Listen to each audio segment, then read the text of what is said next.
Tarot को हमारे शास्त्रों से लिया गया है। जी, कैसे लिया गया है? अगर आप एस्ट्रोलॉजी की बात करते हैं तो एस्ट्रोलॉजी में जो हमारी राशियां हैं वही हमारे टैरो में भी टॉरस, एरीज, कैप्रिकॉर्न ये सब हैं। Okay. बस क्या कर रखा है, इंग्लिश नेम दे दिया है, राइट? अगर हम बात करें रीडिंग्स की, हम बात करें कि हमारी कुंडली अगर हम देखना चाहते हैं तो टैरो ऐसे भी आते हैं जो आपकी कुंडली को फॉर्म कर देते हैं, जो आपकी सारी चीज़ें बता देते हैं। टैरो ऐसे भी आते हैं जो आपको लॉर्ड गणेशा से मैसेज देते हैं, गणेशा कार्ड्स जिन्हें कहते हैं हम, ठीक है। टैरो ऐसे भी आते हैं जो भूत, प्रेत, पिशाच, गण इन सब से रिलेट करते हैं, पितरों से रिलेट करते हैं, जिन्हें हम स्पिरिट कार्ड्स कहते हैं। तो स्पिरिट कार्ड्स मोस्टली क्या काम करते हैं कि हमारा जो मैसेज होता है वो सारी चीज़ें हमें दी जाती हैं। तो आप जो ये टैरो कार्ड रीडिंग्स करते हैं नॉर्मली, ये आपको जो भी आपके देवी देवता होते हैं या कोई ऐसी ब्लेसिंग है उन पावर्स के थ्रू काम करते हो, या फिर कैसे बेसिकली ये काम होती है? क्योंकि है तो normal cards he, I know आपने देखिए, इतनी सी एज में इतनी सारी नॉलेज पाना और इस लेवल पे लोगों को ठीक करना कैसे हुआ? स्टार्टिंग से प्लीज़ बताओ, मैं बहुत इंटरेस्टेड हूँ ये सब जानने को। जी, मेरी एज जब मैं 16 या 15 इयर्स की थी तब मेरे को इन चीज़ों में बिल्कुल भी इंटरेस्ट नहीं था। Okay. जब छोटे थे तब हमारे घर का माहौल तो ऐसा ही है, हमारे घर में सभी जने पूजा करते हैं, पाठ करते हैं, पूजा पाठ चलता रहता है, सबको कुछ ना कुछ अपनी तरीके से ज्ञान रहता है, और जिस घर में बड़े बूढ़े भी रहते हैं उनको भी वो भी स्टोरीज़ में बताते ही रहते हैं बच्चों को। तो शुरुआत में नॉर्मल ये पता था कि घर का माहौल ऐसा है और सारी चीज़ें हैं, लेकिन इतना कुछ खास इंटरेस्ट नहीं था। तो जब मैं 15-16 की एज में थी ना, तब भी मुझे इतना ज़्यादा विश्वास नहीं था इन चीज़ों में, मैं बिल्कुल न्यूट्रल थी कि हाँ होता होगा पर ठीक है। तो जैसे घर में सब इसी फील्ड में थे तो मेरे को भी बोला कि टैरो में एक बार देखो कैसा होता है, फोर्स नहीं करा था, बस ये बोला था कि देखिए। और फिर मैंने सबसे आसान एक तरीके से टैरो को ही समझा था, क्योंकि एक तो वेस्टर्न कल्चर में बहुत ज़्यादा अट्रैक्टिव लगता है जब आप टैरो देखते हैं, कैंडल्स, टैरो डिफरेंट, तो बहुत अच्छा भी लगता है और गर्लिश भी था। तो इसलिए मैंने टैरो के लिए आगे बढ़ी। तो मैंने टैरो की शुरुआत ऐसे ही नॉर्मल जो उसकी बुक्स आती है उन सब चीज़ों से पढ़ना शुरू किया था। तब मुझे न्यूट्रल रहता था और ये रहता था कि ठीक है 1 घंटा दिन का दे देंगे तो सीख जाएंगे, मतलब कोई इतनी जल्दी नहीं थी। और हमारे घर में जैसे बहुत बड़ा मंदिर है सारथी धाम में, पूजा पाठ तो चलता ही रहता है। तो हमारे को ना एक दिन वृंदावन जाना था, तो उस टाइम जब जाना था उसी में मैंने तभी टैरो जस्ट लिए ही थे और मैंने सोचा कि मैं लेके चलती हूँ टैरो को वृंदावन, मतलब एक एनर्जाइज कराने के लिए, बांके बिहारी जी के मंदिर में जाके एनर्जाइज हो जाएंगे।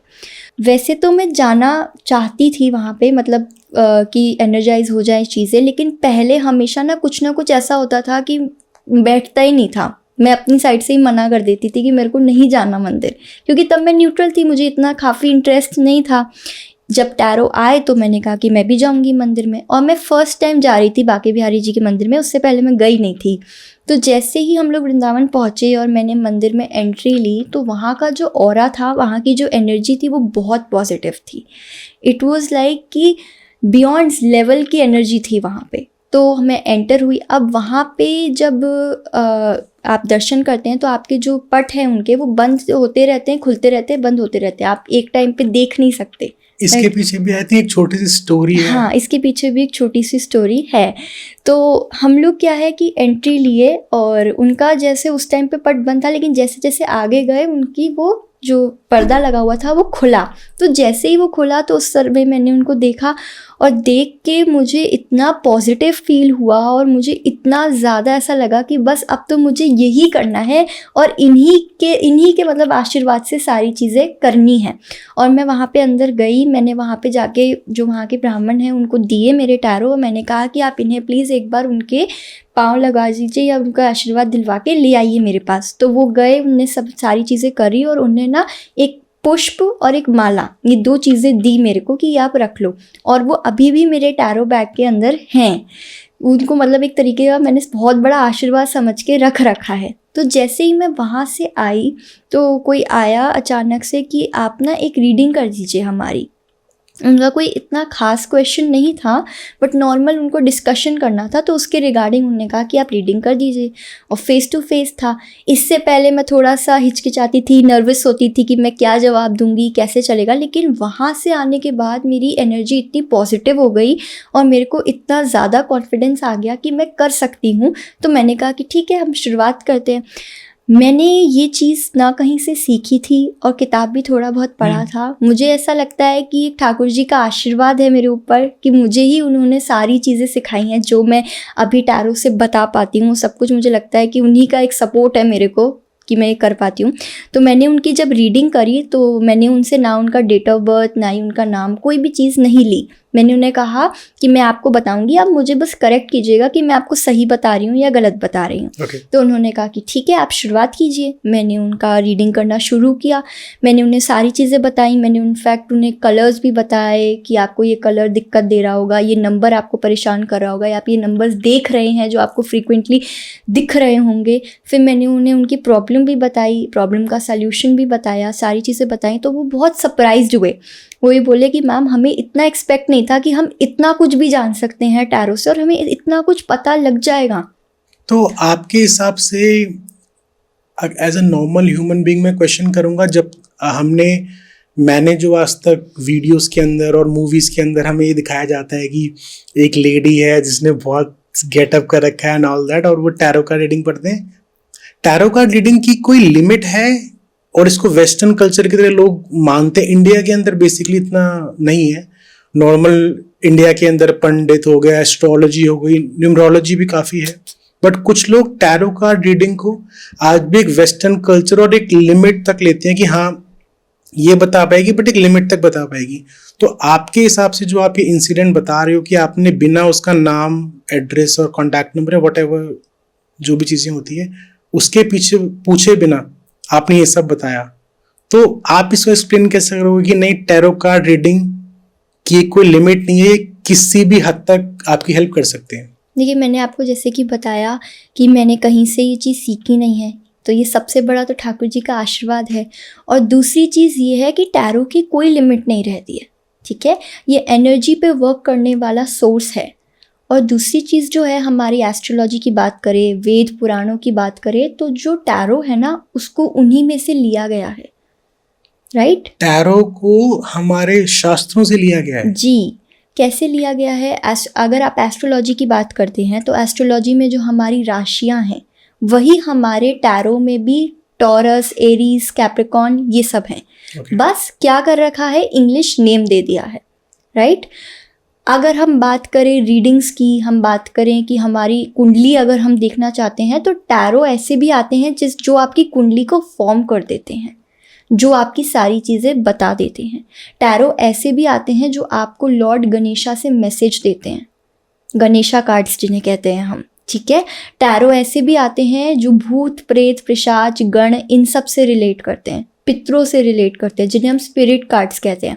तो स्पिरिट कार्ड्स मोस्टली क्या काम करते हैं कि हमारा जो मैसेज होता है वो सारी चीज़ें हमें दी जाती हैं। तो आप जो ये टैरो कार्ड रीडिंग्स करते हैं नॉर्मली, ये आपको जो भी आपके देवी देवता होते हैं या कोई ऐसी ब्लेसिंग है उन पावर्स के थ्रू काम करते हो, या फिर कैसे बेसिकली ये काम होती है? क्योंकि है तो normal cards he, I know आपने देखिए, ये एनर्जी पे काम करने की चीज़ है, तो सबसे मेन मानी जाती है एनर्जी, राइट।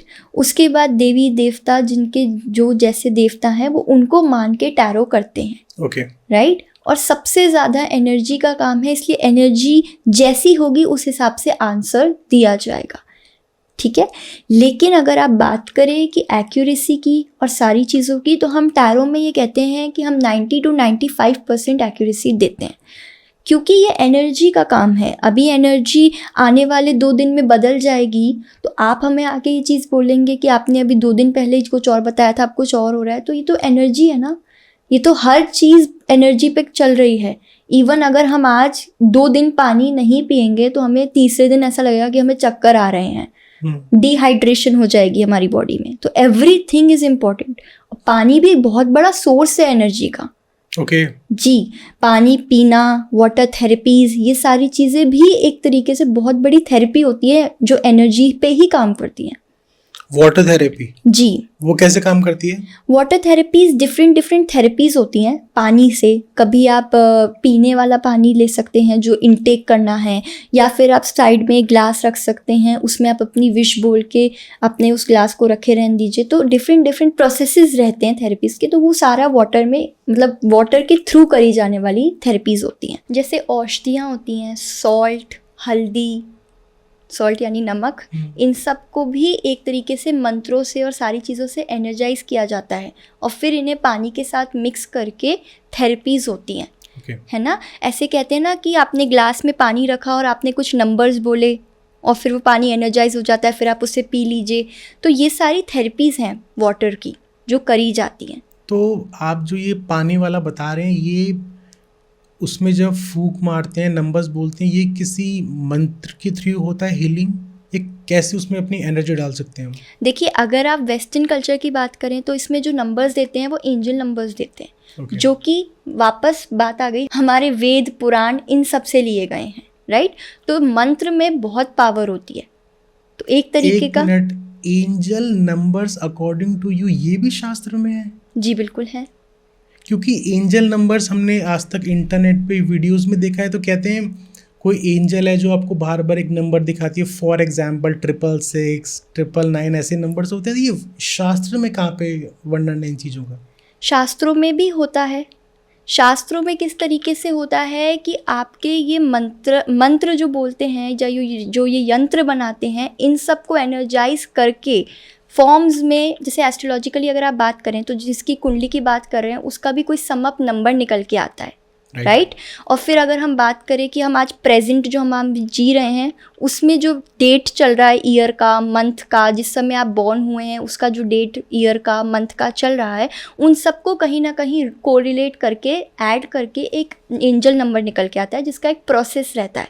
तो वो जो एंजल नंबर निकल के आता है उसी को तो हम देते हैं as a angel number. Okay. हाँ, तो उसमें ये है कि डेफिनेटली एंजल्स भी एनर्जाइज होती है और एंजल्स हमें कोई ना कोई वो नंबर बार बार दिखाती रहती हैं, लेकिन कहीं ना कहीं ये एस्ट्रोलॉजी से ही लिया गया है। तो इसका अगर किसी को बार बार नंबर्स दिखाई देते हैं तो इसका कुछ मीनिंग होता है या सिर्फ बोलने के लिए है ये? नहीं, डेफिनेटली होता है। वो डिपेंड करता है कि उन्हें कौन सा नंबर दिखाई दे रहा है, क्या वो पॉजिटिव है, क्या वो नेगेटिव है। ये सारी चीज़ें देखी जाती हैं और फिर उसके बाद डिसाइड किया जाता है कि वो नंबर क्यों दिख रहा है, because every single number has its own specification. Okay, है ना, तो ये चीज़ है। तो ऐसे ही हम लोग टैरो में ना ये भी बता सकते हैं कि किसकी बॉडी पे कहाँ पर तिल है, थ्रू कार्ड्स, बिना देखे। Okay, shocking. जी। और हम लोग ये भी बता सकते हैं कि टैरो के थ्रू आपको टैटू करवाना चाहिए, नहीं करवाना चाहिए। ये सारी चीज़ें आपको टैरो से पता लग सकती हैं। तो वेट अ मिनट, टैरो मतलब टैटू का भी एक रीज़न है? मतलब हर कोई नहीं बनवा सकता टैटू? जी, टैटू का भी एक रीज़न होता है। अगर टैरो में आपका कार्ड आ रहा है और कार्ड आपका अपराइट में आ रहा है, दैट मीन्स कि आपको टैटू करवा लेना चाहिए, लेकिन डिपेंड करता है कि कौन सा कार्ड आ रहा है, राइट। टैरो में जैसे व्हील ऑफ फॉर्च्यून का कार्ड आया है जो सक्सेस, ग्रोथ, आपका फाइनेंशियल स्टेटस में अप दिखाता है, आपका लक दिखाता है, ये सारी चीज़ें दिखाता है। तो अपराइट में अगर वो कार्ड आ रहा है तो जो सिंबल आप टैटू में बनवाएंगे वो आपको ग्रो, या तो अगर आप लिखवा रहे हैं तो ग्रोथ, सक्सेस, ये सारी चीज़ें, या फिर आप फेरी बनवा सकते हैं, आप सक्सेस के लिए कोई एक सीडी बनवा सकते हैं, राइट। तो इस वजह से आपके टैटू जो आप बनवाएंगे उससे भी आपको एक तरीके से हेल्प मिलेगी। तो अकॉर्डिंग टू यू टैटूज हमारी बॉडी को, हमारे सब कुछ एनवायरनमेंट को अफेक्ट करते हैं, राइट? इफ़ेक्ट अगर आपने वो टैटू सही बनवा रखा है तो करते हैं। अब आज अगर आप अभी की बात करें मॉडर्न डेज़ की, तो लोग कुछ भी बनवा लेते हैं टैटू में, राइट। तो कहीं पे भी बनवा लेते हैं टैटू, तो ये चीज़ नहीं जमती है। टैटू की भी एक जगह होती है और टैटू का भी एक सिंबल होता है, उस हिसाब से आप बनवाएं। और जो लोग अपने नियर्स और डेयर्स का नाम लिखवाते हैं, ये पॉजिटिव वे में आप लोगे या इसमें भी कुछ गलत होता है? नहीं, अगर वो अपने पार्टनर का नाम लिखवा रहे हैं या अगर ऐसा कुछ है तो वो पॉजिटिव है। लेकिन उससे भी पहले अगर वो एक बार कंसल्ट कर लें, एक बार देख लें कि हमें लिखवाना चाहिए, नहीं लिखवाना चाहिए, किस तरीके से वर्क करना चाहिए, तो वो ज़्यादा उनके लिए बेनिफिट रहता है। तो अकॉर्डिंग टू यू अगर कोई भी XYZ पर्सनालिटी अगर टैटू बनवाने में इंटरेस्टेड हो, वो हमारा पॉडकास्ट अगर देख रहे हैं, तो आप उनको क्या रेफ़र करोगे कि हाँ ये टैटूज़ आप बनवा सकते हो, ये यूजुअली पॉजिटिव साइंस ही बनेंगे और यूजुअली आपके लिए अच्छा ही रहेगा इन फ्यूचर भी? तो जैसे कि हम लोग बात कर रहे थे टैटूज़ की, तो टैटूज़ को एक फॉर्म्स तो हम लोग टैरो से निकाल सकते हैं, राइट? कि टैरो से हम सिंबल बता सकते हैं कि कौन सा सिंबल आपको बनवाना चाहिए और कौन से हाथ पे बनवाना चाहिए या कहाँ बनवाना चाहिए, ठीक है? वो डिपेंड करता है अपने कार्ड्स के ऊपर। अपन जो भी कार्ड देखते हैं, कार्ड रिवर्स आ रहा है, कार्ड अपराइट आ रहा है, उस पर भी डिपेंड करता है। ऑल्सो ज़रूरी नहीं है कि कार्ड अगर अपराइट ही आ रहा है तो वो कार्ड पॉजिटिव ही है, हमेशा ऐसा नहीं होता। हमारे में एक डेविल का कार्ड होता है जिससे हम लोग भूत प्रेत पिशाच इन सब से कनेक्ट करते हैं, तो वो अगर अपराइट में आ रहा है तो हम थोड़ी कहेंगे कि भूत का टैटू बनवा लीजिए, वो चीज़ तो नहीं रहेगी ना। तो इसलिए वो देखा जाता है कि आपके लिए टैटू बनवाना सही है या नहीं है, या फिर आपको बनवाना ही नहीं चाहिए या बनवा लेना चाहिए, ओके है ना? क्योंकि आप कुछ जैसे टैरो कार्ड रीडर्स हैं वो यूजुअली अपनी फिंगर्स पे बनवाते हैं टैरो का कोई सिंबल बनवा लेते हैं या कार्ड का कोई नंबर बनवा लेते हैं, ये सारी चीज़ें बनवाते हैं। तो वो लोग भी ये चीज़ पहले चेक करते हैं कि हमारे लिए ये सही है या नहीं है, उसके बाद वो फर्दर इस पर कोई एक्शन लेते हैं, ठीक है? अब अगर अपन बात करें कि अपन टैरो के थ्रू नहीं देख पा रहे हैं, लेकिन हमें फिर भी पता लगाना है कि हमारे लिए लेफ़्ट हैंड, राइट हैंड या left part of the body, right part of the body, किस में हमें टैटू बनवाना चाहिए, तो उसके लिए हमारी बहुत सारी नाड़ियाँ होती हैं, राइट? लेकिन 3 मुख्य नाड़ियाँ होती हैं जो मेन होती हैं उनमें से। तो पहली होती है इड्डा, पिंगला और सुषुम्ना। तो इन 3 नाड़ियों में ना जो इड्डा होती है वो होती है हमारी लेफ्ट साइड की, ठीक है, जो हमारे को बताती है मून को, राइट? और जो राइट साइड की होती है पिंगला, वो होती है हमारी सन की, ठीक है, जो हमें सन कार्ड को इंडिकेट। हमारे जो टैरो होते हैं वो 2 फॉर्म में डिवाइडेड होते हैं, एक सन कार्ड्स और एक मून कार्ड्स। ओके, क्लासिफिकेशंस होती हैं इनकी भी? हाँ जी। सिर्फ एक तरह के टैरो कार्ड्स नहीं आते? नहीं, वेराइटी ऑफ टैरोज आते हैं। फॉर एग्जांपल स्पिरिट कार्ड्स हो गए, गणेशा कार्ड्स हो गए, गीता कार्ड्स हो गए, महाभारत कार्ड्स हो गए, आपके एंजल कार्ड्स हो गए, आपके स्पिरिट कार्ड्स हो गए, राइट? आपके न्यूमेरिकल वैल्यू वाले कार्ड्स हो गए, आपके वैदिक कार्ड्स हो गए, आपके वास्तु के कार्ड्स हो गए। तो आप सबसे काम ले सकते हैं? हाँ जी। तो हर कार्ड की अपनी अपनी डेक्स भी हैं। फॉर एग्जांपल किसी में 78 हो गए, किसी में 30 हो गए, किसी में 40 हो गए, तो वो डिपेंड करता है। कुछ कृष्णा कार्ड्स होते हैं, कुछ गणेशा कार्ड्स जैसे मैंने बताया, हनुमान जी के भी कार्ड्स आते हैं, ऐसे डिफरेंट फॉर्म्स के कार्ड्स आते हैं, यूनिवर्स के मैसेज के कार्ड आते हैं, लव कार्ड्स आते हैं, रिलेशनशिप के कार्ड्स आते हैं, करियर के बेस्ड कार्ड्स आते हैं, तो डिफरेंट वेराइटीज़ के कार्ड्स। तो एक बार ना मेरे को, आप काफ़ी देर से हम टैरो के बारे में बात करें, मेरे को क्यूरियोसिटी है कि फॉर एग्जांपल मेरे को कुछ लाइफ में इशू है, मैं आपके पास आया और आपने टैरो कार्ड की हेल्प से हेल्प करी। अगर कोई भी मैसेज अगर आपके पास आ रहा है या आप मेरे बारे में कुछ भी बता पा रहे हो, वो पॉसिबल कैसे? कोई अपने आप कोई कार्ड मूव होता है, आप अपने आप कोई कार्ड अपनी एनर्जी से पिक करते हो, हाउ इज इट पॉसिबल? देखिए क्या होता है, टैरो को जब स्टार्ट करते हैं ना तो हम हमेशा एक प्रेयर बोलते हैं, और उस प्रेयर के एंड में जैसे अगर हम भगवान जी को प्रे करते हैं तो हम हाथ जोड़ते हैं और हम कहते हैं कि आप हमें सही डायरेक्शन दिखाइए, या हम जैसे सब भगवानों की अलग अलग आरतियां हैं, तो ऐसे ही टैरो की भी एक प्रेयर होती है, राइट? और हर किसी की प्रेयर सेम नहीं होती। मेरी अपनी प्रेयर है जो मैंने अपने टैरो को चार्ज करने के लिए, अपने दूसरों की अलग अलग प्रेयर होती हैं, सबकी अपनी अपनी प्रेयर होती है, राइट? तो उस प्रेयर में हम लास्ट में ये बोलते हैं कि हम जो भी अभी रीडिंग कर रहे हैं, सेशन कर रहे हैं, वो हम कर रहे हैं अनबायस्ड वे में, ठीक है? ताकि हम कार्ड्स को भी ये बता पाएँ कि कार्ड्स हम अपनी कोई भी इमोशनल चीज़ या हम अपना कोई भी कनेक्शन अभी आपके साथ नहीं बना रहे हैं। हम माइंड में ये चीज़ बिठा रहे हैं कि सामने जो पर्सन आया है, हम उसको अभी अपना समझ के आपसे कार्ड्स निकल आ रहे हैं, राइट? तो ये एक तरीके से एनर्जी का ही मेन काम है। बाकी प्रेयर का काम है, मंत्र का काम है, मेडिटेशन का काम है, ब्लेसिंग का काम है। तभी तो कहते हैं कि एनर्जाइज करके टैरो को रखिए, अब ऐसे ही स्कैटर्ड मत छोड़ दीजिए, गंदी जगह पे मत छोड़ दीजिए, मंदिर वगैरह में रखिए, क्योंकि टैरो सिर्फ कार्ड्स नहीं है जो खेलने के कार्ड्स होते हैं। Tarot is actually the heart of our life. मैं as a tarot card reader, मेरा हार्ट है मेरा टैरो, और कितना इम्पॉर्टेंट है अपनी लाइफ में हार्ट। अगर वो बीट करना बंद हो जाए तो फिर तो आप हो ही नहीं। तो ऐसे ही हमारे टैरो को अगर हम गंदा रख देंगे, नेगेटिव चीज़ों के पास रखेंगे, गंदे हाथ लगाएंगे, तो वो हमारी एनर्जी सारी ख़त्म हो जाएगी, वेस्ट हो जाएगी। और आप टैरो कार्ड रीडिंग से आपने जितने भी लोगों की आज तक हेल्प करी है, अकॉर्डिंग टू यू इनका एक्यूरेसी रेट कितना रहता है? इनका एक्यूरेसी रेट 95 to 99% रहता है। फॉर श्योर, मतलब आपने For जितने भी sure. काम करे काम करता है ये जी सब? बिल्कुल करता है ना। पर डिपेंड करता है सामने वाले की एनर्जीज पे भी, और डिपेंड करता है कर्मास पे भी। क्यों? क्योंकि आज आप जैसे आ रहे हैं, आपने मुझसे कंसल्ट किया, मैंने आपको रेमेडी की, आपने वो रेमेडी पे काम नहीं किया, तो ज़रूरी नहीं है कि आपको मैंने फ्यूचर में जो चीज़ें बताई हैं वो हो ही जाएंगी। आपको भी उसके लिए, अगर मैं अपना 60% दे रही हूँ, तो you also have to give your 50%, तभी वो चीज़ वर्कआउट करेगी। तो एनर्जीज तो पूरी एक्यूरेट रहती हैं, लेकिन आपको साथ में अपना भी एक तरीके से मेहनत, अपनी एनर्जी को लगाना पड़ता है, तभी जाके आपकी सारी चीज़ें एक्यूरेट होती हैं। तो थोड़ा सा हम बैक ऑफ द पॉडकास्ट आएंगे। हम लोग टैटूज के बारे में हमने जिक्र किया, आपने जी बताया जी जी नाड़ियों के बारे में जी। फिर हम आए, आप उसके बारे में बता सकते हैं? अभी हम नाड़ी पे ही बात कर रहे थे। Okay. तो नाड़ी पे हमारा ये था कि जो मैंने आपको बताया था, तो एक साइड जो मून वाली होती है वो होती है लेफ़्ट, और जो सन वाली होती है वो होती है राइट। ठीक है। अब हमारे पास टैरो नहीं है फ़िलहाल के लिए, हमने अभी किसी टैरो कार्ड रीडर को कंसल्ट नहीं किया है, और हमें ये पता लगाना है कि हमारे को कौन सी पार्ट ऑफ द बॉडी में हमें करना है, या हमारी कौन सी नाड़ी अभी चल रही है, कौन सी नाड़ी अभी हमारी मेन है। क्योंकि आपकी नाड़ी दूसरी हो सकती है, मेरी दूसरी हो सकती है, जो बाकी अपने ऑडियंस है उन सबकी दूसरी हो सकती है, और नाड़ी हर 2 घंटे में चेंज होती रहती है, मिनिमम इज़ 2 आवर्स। ठीक है।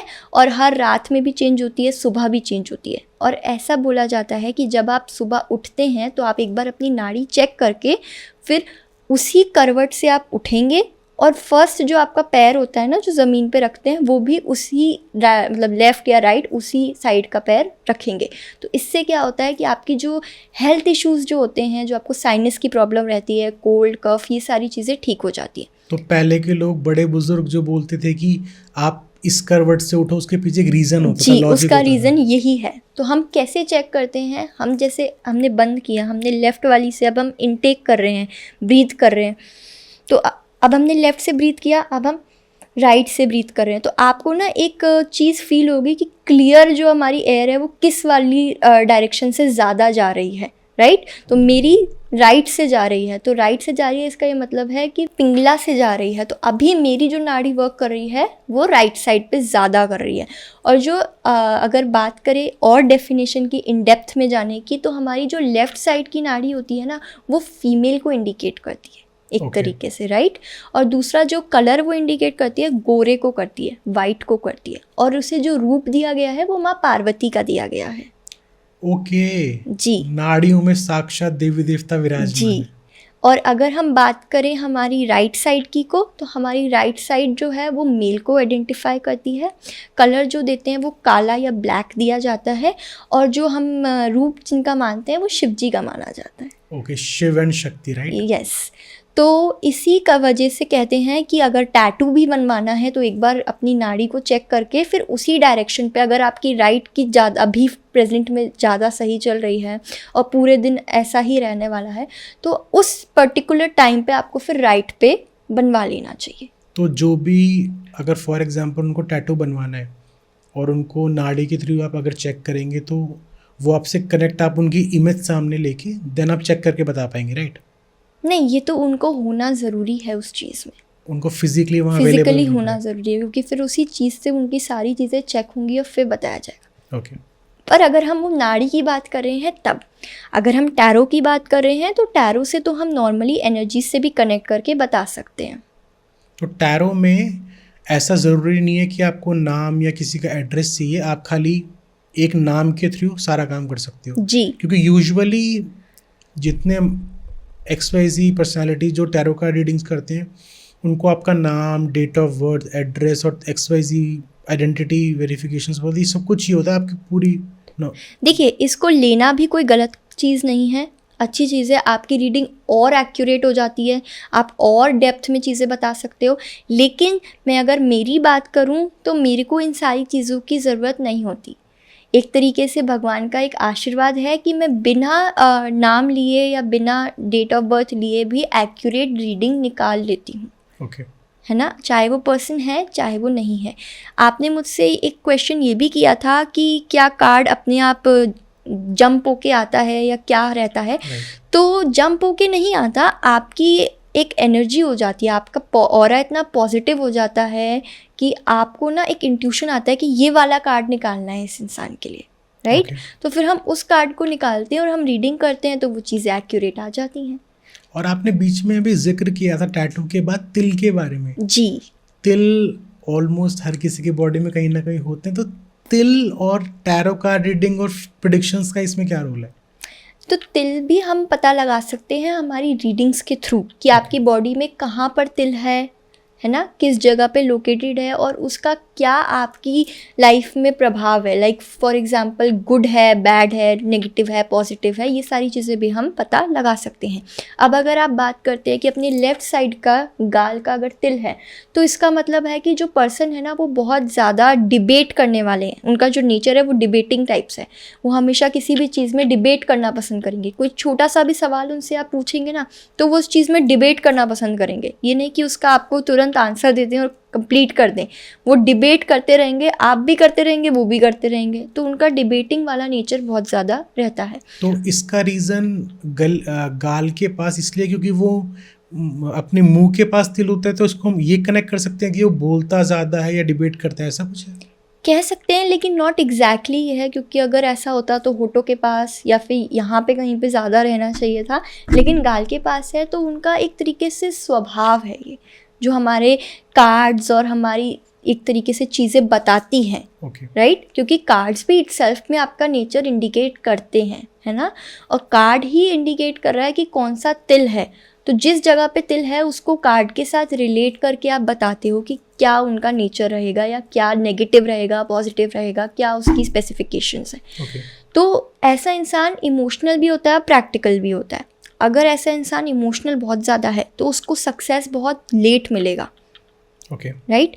जो अगर वो प्रैक्टिकल हैं, अपने काम के प्रति बहुत ज़्यादा लगाव रखते हैं और बहुत ज़्यादा सबसे पहले प्रायोरिटी में अपने काम को रखते हैं, तो उनको सक्सेस हर टाइम दिखता रहेगा कि अभी फ्रीक्वेंटली उनको सक्सेस मिल रहा है, ठीक है। बट अगर वो कहीं भी इमोशनल हो जाते हैं फैमिली के लिए, रिलेशनशिप के लिए, तो उनको दिक्कत आ सकती है। जिनके गाल पे तिल होता है, जिनके गाल पे तिल होता है, राइट। दूसरी चीज़ ये है कि जैसे मैंने बताया कि उनका नेचर डिबेट वाला रहता है, तो वो ना कहीं भी अगर आप उनको ऐसी जगह पे खड़ा करते हैं जहाँ डिबेट हो रहा है तो वो उसी टीम को विन कराएंगे जिसमें वो इटसेल्फ होंगे, क्योंकि उनकी जो पावर है डिबेट करने की, कम्युनिकेशन करने की, वो बहुत स्ट्रॉन्ग है। एक तरीके से बहुत नॉलेजेबल इंसान होते हैं वो, राइट। उनको सारे फॉर एंड नो, मतलब गुड्स एंड बैड सब कुछ पता रहते हैं कि भाई किस चीज़ में करना है, और उनका इंटरेस्ट हमेशा से ही डिबेट के उसमें जाता है। आजकल तो स्कूल्स भी प्रोवाइड करते हैं डिबेट, एक टीम खड़ी कर देते हैं, एक टीम खड़ी कर देते हैं और फिर कहते हैं कि आप किसी भी टॉपिक को लेकर डिबेट करो। तो उसमें भी ज़्यादातर जो लोग होते हैं जिनके यहाँ पे तिल रहता है वो ज़्यादातर इस चीज़ में पार्टिसिपेट करते रहते हैं और बोलते ही रहते हैं। ठीक है। अब अगर अपन आगे बढ़ते हैं तो अपन बात करते हैं माथे पे, ठीक है। माथे पे अगर तिल होता है तो ऐसा इंसान कैसा होता है? तो ऐसा इंसान बहुत डाउन टू अर्थ होता है, ठीक है, बहुत शांत स्वभाव का होता है, बहुत ज़्यादा जॉयफुल होता है। उनका नेचर जो होता है ना वो बहुत हैप्पी नेचर होता है, ठीक है। लड़ाई झगड़ा ज़्यादा पसंद नहीं करते, बहुत नॉर्मल रहना पसंद करते हैं। उनको चाहे लाइफ में कितना कुछ अचीव हो जाए वो हमेशा डाउन टू अर्थ रहते हैं। वो कभी भी उस चीज़ पे ना ईगो नहीं लाते, सेल्फिशनेस नहीं लाते, ठीक है। उनका कनेक्शन अपनी फैमिली के साथ, अपने फ्रेंड्स के साथ बहुत अच्छा रहता है। हमेशा किसी ना किसी की हेल्प करने के लिए रेडी ही रहते हैं। चाहे आप उन्हें अभी रात में 12 बजे भी कह देंगे ना कि मेरी हेल्प कर दो, फ्रेंड्स या फैमिली, तो वो हमेशा रेडी रहेंगे कि हाँ ठीक है हम रेडी हैं, बिल्कुल। तो उनका नेचर बहुत काइंड हार्टेड होता है ना, वो बहुत, और उनकी ना यूजुअली जो गर्ल्स होती है ना इसमें, वो बहुत, उनकी जो वॉइस होती है वो बहुत सॉफ्ट होती है। अगर वो चिल्लाती भी तो ऐसा लगता है कि कितना धीरे बोल रही हैं, कहाँ चिल्ला रही हैं। तो उनका नेचर एक तरीके से ऐसा रहता है, ठीक है। अब अगर अपन बात करें हाथ पे जिनके तिल होता है, हाथ पे यहाँ पे भी रख सकते हैं, यहाँ पे भी रख सकते हैं, और दोनों हाथों की बात चल रही है, ठीक है।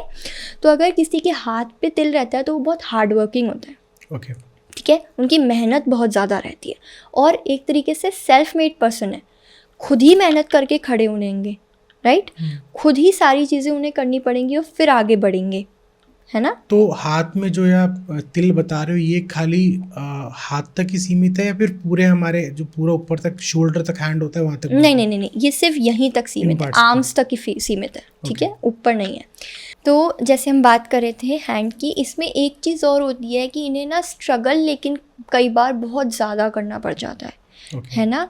इन्हें ओवरकम, मतलब वो स्ट्रगल से ओवरकम तो ही हो जाते हैं, लेकिन इन्हें हर्डल बहुत फ्रीक्वेंटली देखने पड़ते हैं और इन्हें जो सक्सेस है ना वो एक बहुत लॉन्ग पीरियड ऑफ टाइम के बाद मिलता है, when they cross the age of 30-35, ठीक है। उसके बाद उन्हें एक स्टेबल लाइफ दिखती है, वरना हर्डल्स आते ही रहते हैं। ऐसा नहीं है कि उन्हें सक्सेस नहीं मिलता, बीच में उन्हें सक्सेस मिलता है, सारी चीज़ें हैं, लेकिन हर्डल्स इतनी जल्दी जल्दी आते रहते हैं कि अभी सक्सेस मिला, थोड़ा स्टेबल हुए और हर्डल आ गया, फिर परेशान हो गए।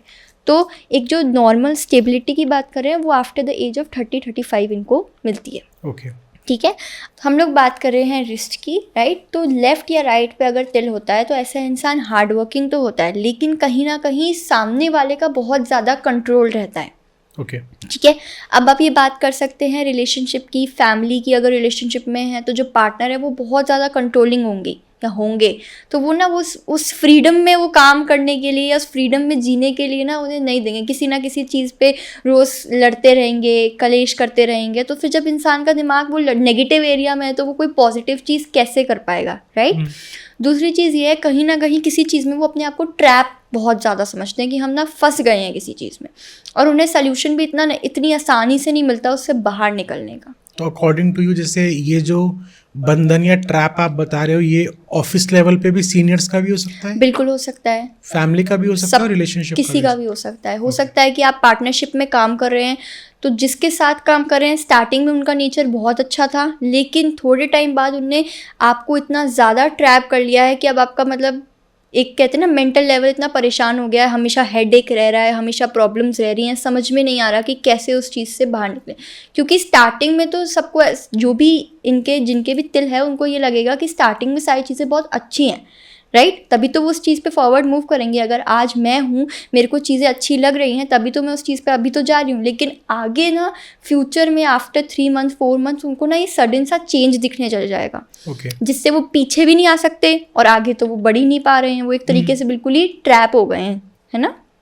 अब अपन बात करते हैं नाक पे अगर तिल होता है तो, ठीक है। अगर नाक पे तिल होता है तो ऐसे इंसान बहुत ज़्यादा कंफ्यूज्ड रहते हैं, ठीक है। हर चीज़ को सोचने में, हर चीज़ को रिप्रेजेंट करने में बहुत ज़्यादा टाइम लेते हैं और हर चीज़ के लिए कन्फ्यूजन होता है। अभी कोई चीज़ समझाई, उसके बाद उस चीज़ का अलग कन्फ्यूजन लेके बैठ गए, उसी चीज़ में से कुछ और निकाल लिया, उसको पूछ रहे हैं। किसी भी चीज़ को समझना नहीं चाहते हैं, बस उसमें से क्वेश्चन ही क्वेश्चन करते रहते हैं। तो हम इसको ओवर थिंकर्स कह सकते हैं इन लोगों को? ओवर थिंकर्स कह सकते हैं, लेकिन इन अ नेगेटिव वे, क्योंकि ओवर थिंकर्स कुछ ऐसे भी होते हैं जो कुछ चीज़ को बहुत ध्यान से और बहुत अच्छे से सोचते हैं और उसका रिजल्ट बहुत पॉजिटिव वे में लेके आते हैं। तो वी कैन से देम, अच्छा, ओके, ठीक है ना, कह सकते हैं। लेकिन ये है कि ये ना जो भी चीज़ें सोचते हैं या जो भी चीज़ें ये कर रहे होते हैं वो काम की नहीं होती है, उनका बस वो सोचना एक वेस्टेज ऑफ टाइम रहता है, खुद के लिए भी और सामने वाले के लिए भी। लेकिन अगर ये लोग कंफ्यूज बहुत ज़्यादा रहते हैं तो इनका सबसे अच्छा तरीका जो होता है वो ये होता है कि ये अपनी चीज़ों को ना लिख ले, राइट। तो लिखने से क्या रहता है कि फिर वो इसका एक कंक्लूजन निकाल के उस चीज़ को आगे उस पर वर्कआउट कर सकते हैं, और अगर उस चीज़ पे वर्कआउट करेंगे तो डेफिनेटली उन्हें सक्सेस मिलता है। लेकिन वो जो अपना टाइम वेस्ट कर रहे हैं ना ज़्यादा सोचने में और वो वाली चीज़ों में जो बिल्कुल ही मतलब की ही नहीं है, तो उस पर उनको थोड़ा सा अपने टाइम को कम कर देना चाहिए, ओके, राइट। अब अपन बात करते हैं जिनके कान पे तिल होता है, कान के यहाँ पे तिल होता है ना, वहाँ पे। अब ये दोनों साइड पे है, तो जिनके कान पे तिल होता है वो लोग ना बहुत ज़्यादा लाइफ में हर्डल्स फेस करते हैं, ठीक है। उनको काफ़ी ज़्यादा, मतलब सारी चीज़ें उनके सपोर्ट में तो रहती हैं, लेकिन अगर आज कोई चीज़ हो रही है, किसी चीज़ में आज वो फंसे हुए हैं, तो उसको उन्हें पाथ को क्लियर करने में बहुत टाइम लगता है, ओके ठीक है। उस पाथ का अगर 1 महीने में वो चीज़ ठीक हो सकती थी, तो वो पाथ उनको ऐसी जगह पे ले जाएगा कि 2-3 महीने तक वो उसी चीज़ में ट्रैप्ड रहेंगे। ओके है ना। उनके माइंड में बहुत ज़्यादा हमेशा नेगेटिविटी रहती है, और इसी वजह से ना उनके वे ऑफ स्पीकिंग इतना हार्श होता है। ठीक है, वो पोलाइटली बात नहीं कर पाते हैं ऐसे लोग। ठीक है। दूसरी चीज़ ये है कि उनके जो डिसीजंस होते हैं वो ना हमेशा गुस्से में लेते हैं। ठीक है, मतलब एक तरीके से वो पोलाइट बहुत कम रहते हैं, और उनका जो कहते हैं ना काम नेचर है वो नहीं रहता है। हर छोटी छोटी बात पे वो गुस्सा हो जाते हैं, हर छोटी छोटी बात पे वो ज़्यादा सोचने लग जाते हैं, फिर वो ज़्यादा सोच के उसको लड़ाई में कन्वर्ट कर लेते हैं। ठीक है, और इन्हीं सारी नेगेटिविटीज़ की वजह से उनके आसपास ये हडल्स और उनके आसपास ये नेगेटिव ऑरा रहता है।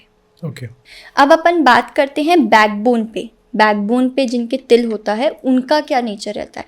तो उनका जो नेचर रहता है ना, वो फाइटर की तरह रहता है, बिल्कुल एकदम खड़े रह के लड़ने वाला नेचर रहता है, कि हमेशा all the time they are ready कि हम अभी किससे, और हमेशा वो जिस चीज़ पे लड़ते हैं, वो जिस चीज़ पे कहते हैं ना बहस कर रहे हैं, वो चीज़ उनके पॉइंट की होती है। उन कभी भी वेस्टेज ऑफ टाइम या कभी भी वेस्टेज ऑफ कम्युनिकेशन या वर्ड्स नहीं करते, क्योंकि कैसा ऐसा भी तो बोला जाता है ना कि आप जो वर्ड्स बोल रहे हैं उनको भी सोच समझ के बोलिए, क्योंकि वेस्टेज ऑफ वर्ड्स भी होते हैं। कुछ ऐसे वर्ड्स निकल जाते हैं जो आपकी सेंटेंस में तो यूज़ हो नहीं रही है। आप फॉर एग्जांपल मैं आपसे बात कर रही हूँ, अब इसमें जो जो बात मैं आपको कह रही हूँ वो सारे वर्ड यूज़फुल हैं, लेकिन अब इसमें कुछ और बोलने लग जाऊँ वो तो यूज़फुल है ही नहीं, सेंटेंस में है ही नहीं, स्ट्रक्चर ही नहीं है सेंटेंस का। तो वो जो भी चीज़ बोलते हैं, वो जो भी वर्ड यूज़ करते हैं, वो सब कुछ उनके लिए ना बेनिफिट लेके आता है। ओके।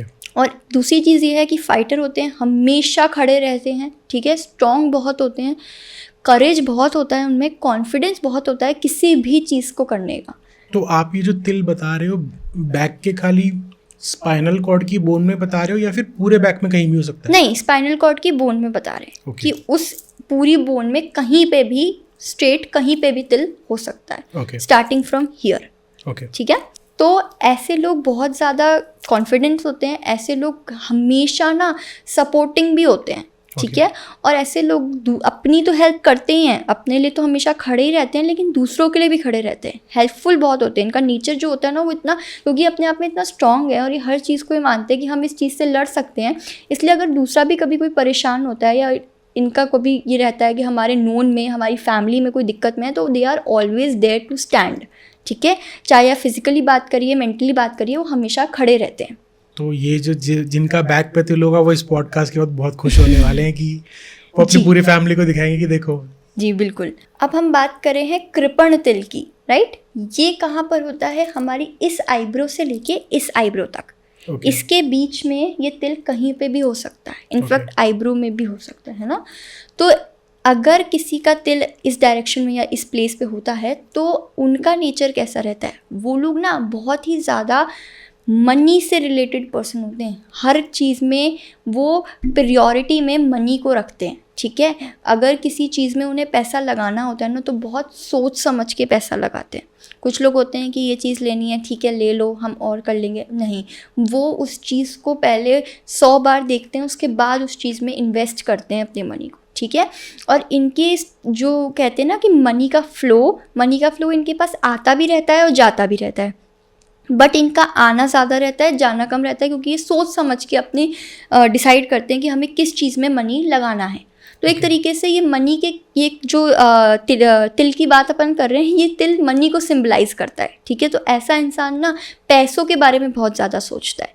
ठीक है, और हर चीज़ को बहुत ज़्यादा सोच समझ के करता है, क्योंकि उसे ये लगता है कि मैं कम से कम अमाउंट लगाऊं, है ना।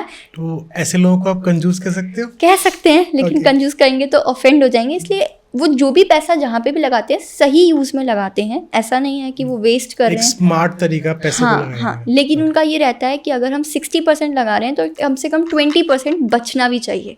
तो उनका सोचना दोनों साइड से रहता है, पॉजिटिव में भी और नेगेटिव में भी। ठीक है, अब अपन बात करते हैं ठोडी के तिल की। ठोडी पे जो तिल आता है, तो वो अपन यूजुअली ये कहते हैं कि ऐसा इंसान बहुत ज़्यादा सक्सेसफुल होता है। ठीक है, सक्सेस की तरफ ऐसा इंसान बहुत ज़्यादा जाता है। ठीक है, अगर कोई बात करता है कि इसे अब्रॉड जाना है या फिर फॉरेन में कहीं सेटल होना चाहते हैं, तो वो डेफिनेटली हो सकते हैं, क्योंकि जो तिल है वो सक्सेस दिखाता है। ठीक है, ब्यूटी दिखाता है, हैंडसम दिखाता है, सिर्फ लड़कियों का ही नहीं है, लड़कों को भी दिखाता है। प्लस ये कार्ड ये दिखाता है कि आपकी जो मेहनत है ना वो आपको रिजल्ट दे रही है। दैट मीन्स आप जिस भी चीज़ पे मेहनत कर रहे हो that is totally right for you, है ना। आपको सही पाथ दिखाता है, सही डायरेक्शन दिखाता है। ऐसे इंसान को बहुत ज़्यादा अच्छे लेवल पे खड़ा कर देता है। ओके ठीक है, एक बहुत ही अच्छा लेवल होता है जहाँ पे उनकी इनकम, जहाँ पे उनका एक तरीके से कहते हैं सम्मान, सारी चीज़ें उनको मिल रही होती हैं। ओके तो अब अपन बात करें थाइस की, तो इसमें क्या होता है कि लड़कों और लड़कियों दोनों का अलग अलग रोल है, स्पेसिफिकेशन अलग अलग है। तो हम सबसे पहले बात करते हैं लड़कों की। तो लड़कों के अगर थाइस में तिल होता है तो उनको ना लेग से रिलेटेड इशू रहती है, चोट बार बार लगती रहती है, ठीक है, कहीं कोई एक्सीडेंट सा हो जाता है, ठीक है, बहुत ज़्यादा पेन रहता है लेग्स में, ठीक है, बहुत सो जाता है पैर। इनको एक तरीके से हमेशा लेग एरिया से इशू रहता ही रहता है और पेन यूजुअली ज़्यादा रहता है। कोई काम करा तो भी पेन है, नहीं करा तो भी पेन है, और यूजुअली रात के टाइम पे इनका पेन बढ़ जाता है और सुबह तक थोड़ा माइल्ड हो जाता है, ठीक है। अब बात करते हैं लड़कियों की। तो लड़कियों के केस में क्या है कि अगर लेफ़्ट साइड पे तिल है थाइस पे, तो जो ऐसी लड़कियां बहुत ज़्यादा सुंदर होती हैं, ठीक है, और बहुत ज़्यादा अट्रैक्शन लोगों को रहता है इनसे, ठीक है। इनका जो नेचर होता है वो बहुत काइंड हार्टेड होता है, ये बहुत ज़्यादा अच्छे से चीज़ों को करना पसंद करती हैं और ये ऐसी ही फील्ड में जाती हैं जहाँ पे ना ये अपनी ब्यूटी को प्रेजेंट कर पाएँ, right, like the fields of glamour, okay. है ना। अब वो चाहे वो एज ए एक्ट्रेस हो सकती है, मॉडल हो सकती है, या फिर आजकल तो इतना सोशल मीडिया पे हर ही चीज़ चल रही है, तो वो किसी भी फॉर्म में, लेकिन उनका अट्रैक्शन देने का उनका मेन रोल रहता है ना, कि उनकी ब्यूटी प्रेजेंट हो। राइट में अगर होता है ना, तो अपन बात करते हैं कि ऐसी जो लड़कियां होती हैं वो बहुत ज़्यादा चिड़चिड़ी होती हैं, ईगोइस्टिक होती है, हर बात पे ना एक तरीके से नाराज़ हो जाती हैं, भुसर जाती हैं, नहीं सुनती हैं, है ना। कोई भी उन्हें समझाता है तो उस चीज़ को समझने को तैयार नहीं होती हैं, है ना। अब जैसे अगर बात करें बच्चों की, तो बच्चों में तो नॉर्मल होता है कि हाँ बच्चे चिड़चिड़े हैं, लेकिन एट अ एज ऑफ 19-20 इस टाइम पे भी लड़कियां बहुत ज़्यादा मूडी होती है। अगर उनके यहाँ पे तिल होता है तो वो अपना ही करना पसंद करती हैं, दूसरा उन्हें कोई राय देता है तो वो उस चीज़ को मानती नहीं है, सुनती नहीं है, वो बस ये कहती है तुम अपनी राय अपने पास रखो, है ना। और बहुत ज़्यादा एक तरीके से एरोगेंट होती हैं, मुंहफट जो कहते हैं अगर हिंदी में बात करें तो काफ़ी ज़्यादा होती हैं, है ना। तो आपने जो ये पैर का बताया, थाइज में आप नीचे के फीट्स को भी, तलवे को भी इंक्लूड करोगे या वहाँ पे अलग होता है? नहीं, वहाँ पे अलग होता है। तो अगर तलवे की बात कर रहे हैं गर्ल्स और बॉयज़ दोनों के लिए, तो उनका ये रहता है कि ऐसे लोग ना ज़्यादातर फॉरेन में ही सेटल्ड रहते हैं, ओके, ठीक है। अगर उनका बॉर्न हुआ है फॉरेन में तो उनके लिए हमारा इंडिया फॉरेन है, तो इसलिए वो यहाँ पे आके सेटल हो जाते हैं, और अगर यहाँ पे वो बॉर्न हुए हैं तो वहाँ पे सेटल हो जाते हैं। या तो वो पढ़ाई शुरुआत से ऐसी बोर्ड में पढ़े होते हैं, या वो ऐसी, आजकल तो इतना ज़्यादा चल रहा है, स्कूल्स में भी इतनी फैसिलिटी मिल रही है कि आप फोटोग्राफी करें या आप क्राफ्ट करें या आप कुछ भी करें, आपको वो लोग फ़ॉरेन में सेटल कर देते हैं। तो वो जो फील्ड होती है ना उनकी, वो बचपन से ही ये डिसाइड करते हैं कि हमें एक ऐसी फील्ड पकड़नी है कि हम आगे फॉरेन में सेटल हुए। तो इसको हम ये कनेक्ट कर सकते हैं कि जिनके फीट पे, पैरों के तलवों पे तिल होता है वो ट्रैवल बहुत करते हैं। हाँ बिल्कुल, आप ये भी कह सकते हैं कि उनका ना, अगर वो जैसे फॉरेन नहीं है, बाई चांस इंडिया में ही है, तो उनका ट्रैवल, घर में 2 दिन रहना और बाकी 10-12 दिन बाहर रहना, दूसरी जगहों पे विज़िट करना। अगर वो फ़ॉरेन परमानेंट शिफ्ट नहीं हो रहे हैं तो उनका फ़ॉरेन में आना जाना बहुत ज़्यादा रहता है। आज मलेशिया चले गए, कल दुबई चले गए, फिर फ्रांस चले गए, इटली चले गए, सब जगह पे उनका आना जाना बहुत ज़्यादा रहता है। मतलब उनका अपने घर में रहना कम रहता है, लेकिन बाकी जगहों पे ज़्यादा रहता है। अब आप इसमें बात ये भी कर सकते हैं कि एयर हॉस्टेस, राइट, क्योंकि अगर उनके भी ये रहता है तो वो ना हमेशा ट्रैवल करते हुए दिखेंगे, घर में उनका वो बहुत कम रहता है, वो त्योहारों पे भी कम से कम घर में रहते हैं। तो ये चीज़ सिग्निफाई करती है कि इनका ना ट्रैवल बहुत ज़्यादा रहता है। चाहे आप बिज़नेस के मामले में बात कर लीजिए, चाहे उनका शौक होता है कि उन्हें ट्रैवल करना है, लेकिन आजकल लोग अपने बिज़नेस को भी ऐसे ही इंक्लूड कर रहे हैं कि बिज़नेस भी रहे और ट्रैवल भी रहे। तो उस तरीके से इनका एक तरीके से पूरा सिस्टम रहता है और इन्हें मज़ा भी आता है। ऐसा नहीं है, हम अब कुछ लोग होते हैं थक जाते हैं ट्रैवल करके, 2 दिन ट्रैवल किया, अब आगे नहीं करेंगे 1 हफ्ते तक, लेकिन उनको ऐसा रहता है कि हमने 2 दिन ट्रैवल किया, अब 1 दिन का गैप रख के फिर हम 2 दिन ट्रैवल कर सकते हैं। उनमें वो स्ट्रेंथ है कि वो कर सकते हैं। तो अकॉर्डिंग टू यू पूरे बॉडी में कहीं किसी भी पार्ट पे तिल होता है तो उसका एक लॉजिक है, बिल्कुल होता है। और हम उसको ये कनेक्ट कर सकते हैं कि जिस भी पार्ट पे तिल होगा वो ही पार्ट आपका स्ट्रांग होगा या फिर आपको नेगेटिव इफेक्ट करेगा। जी, मतलब वो सिग्निफाई करता है, और यही चीज़ हम टैरो से निकालते हैं कि आपकी बॉडी पे कहाँ पे तिल हो सकता है और वो तिल किस तरीके से आपको सिग्निफाई कर रहा है। अभी तो हमने कुछ जगहों की बात करी है, लेकिन अभी तो बहुत सारी जगहें हैं जो रह गई हैं, राइट। तो वो भी पता लगाई जा सकती है हमारे टैरो के थ्रू। तो टैरो से आप मतलब खाली उनके नाम से ये बता सकते हैं कि उनकी बॉडी में कहाँ पे तिल होगा। जी, उसके आप पूरे प्रोटोकॉल्स बताएंगे, नेगेटिव पॉजिटिव बताएंगे, और जी। जो उनकी रेमेडीज होगी वो बताएंगे, राइट। जी जी जी। ओके। एक्चुअली क्या होता है कि टैरो जो है ना, वो मैंने आपको जैसे सारी मैं आपको बता रही हूँ कि एनर्जी पे काम करता है, लेकिन टैरो में अपनी स्वयं एक एंजल होती है। जैसे हमारे कहते हैं ना, हमारे देवता हैं, है ना, जैसे हमारे ठाकुर जी देवता हैं, तो हमारी जो एंजल है वो हमारा मैसेज ठाकुर जी से लेकर आए या फिर यूनिवर्स से लेकर आए हम तक और हमारे कार्ड्स तक, ताकि हम उनकी रीडिंग खोल सकें। इसके लिए भी हमें बहुत प्रैक्टिस करनी होती है, राइट। जिससे हमें साधना कहते हैं, मंत्र कहते हैं, मेडिटेशन कहते हैं, ये सारी चीज़ें करनी पड़ती हैं। और ऐसा नहीं है कि एक बार में कर लिया तो हो गया, आपको उस तरीके से रहना भी पड़ता है। क्योंकि मैं यही चीज़ कनेक्ट कर रहा था कि जब भी टैरो की बात होती है, आपने भी कई बार एंजल्स के बारे में बोला, उसको नॉर्मल अगर इंडियन हिंदी लैंग्वेज में बोले तो एंजल परियों को कहते हैं, राइट। हाँ, तो तो अगर वो परियां हैं जो हमारे इष्ट देवता से हमें कनेक्ट कर रही हैं। तो आप इन परियों को, क्या आपके पास अगर वो परी है तो हम उसको इससे कनेक्ट कर सकते हैं कि वो परियों की आपने साधना करी होगी, उनको सिद्ध किया होगा जो आपके लिए काम कर रहे हो। जी बिल्कुल, ओके। तभी वो हमें वो मैसेज ला के दे रही है। और वो साधना करने के लिए हमने प्रैक्टिस करी है, हमने बहुत ज़्यादा टाइम दिया है मेडिटेशन पे, मंत्रों पे और एनर्जीज़ पे। और जो जैसे मैंने आपको अभी बताया था कि ये जो वाटर थेरेपीज़ होती हैं, बाकी जो थेरेपीज़ होती हैं, वो सारी चीज़ें भी करनी पड़ती हैं अपने आप को प्योरीफाई रखने के लिए, अपने सातों के सातों चक्रास को एक्टिवेट करने के लिए। Okay. जब आप चक्रास को एक्टिवेट करते हैं, जब आप अपनी सारी चीज़ों को पॉजिटिव करते हैं, तभी एंजल्स आपसे कनेक्ट होती है। लेकिन ये एक तरीके की सिद्धि है जो हर कोई नहीं कर पाता। हमारी अपना एक तरीका होता है जो सबके सामने डिस्क्लोज नहीं हो सकता, तो अपना एक तरीका होता है, उस तरीके से हम कनेक्ट कर पाते हैं डायरेक्ट ठाकुर जी से, राइट। उनके जो मैसेज हमारे को टैरो में हमारे गाइडेंस की तरफ से मिल रहा है, हमें हमारे इष्ट देवता की तरफ से, वो हम आगे हमारे क्वेरेंट को बताते हैं। तो बेसिकली टैरो कार्ड रीडिंग एक साधना, उसका एक पार्ट है, उसी एनर्जीज के थ्रू काम हो पाता है। बिल्कुल। तो एट द एंड कोई भी एस्ट्रोलॉजी हुआ, टैरो कार्ड रीडिंग हुई, या फिर कोई भी थेरेपी हुई, या फिर जो लोग दिव्य दृष्टि को थर्ड आई बोलते हैं, आई थिंक जी, उसके थ्रू काम करते हैं, वो भी मतलब सब कुछ एक पूजा पाठ देवी देवताओं से हर कोई काम ले रहा है। जी जी जी जी जी। अगर आप देखेंगे तो महादेव भी मेडिटेशन करते हैं, राइट। उन्हें इतनी साधना करी, इतना मेडिटेशन किया, उसके बाद उन्हें इतनी सारी चीज़ों की प्राप्ति हुई, है ना।